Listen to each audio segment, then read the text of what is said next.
Saudi আরবে আগে শুনতাম যে আগের দিনের মানুষেরা এরকম খেজুর পাতার বেড়া দিয়া উপরে এরকম খেজুর পাতা দিয়া ঘর বানাইতো। আজকে সরাসরি দেখেন আগের দিনের নিয়মটা রাখছে ঠিকই, কিন্তু রাজকীয় পরিবেশ।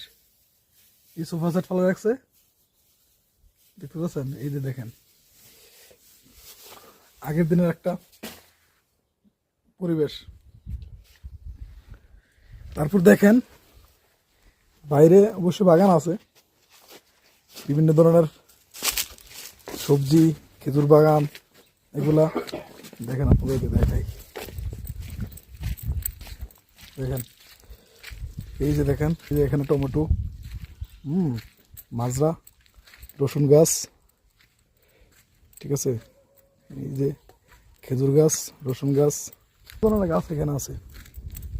পরিবেশটা খুব ভালো লাগে। আইসি আজকে এনে দেখার জন্য আপনাদের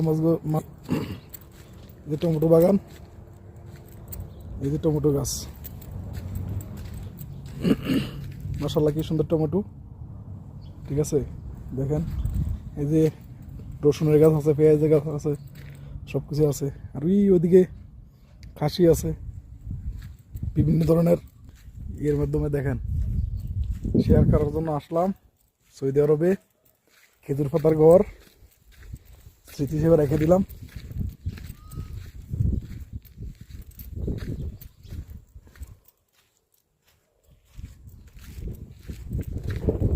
ঠিক আছে, সকলে ভালো থাকবেন ইনশাআল্লাহ। আসসালামু আলাইকুম।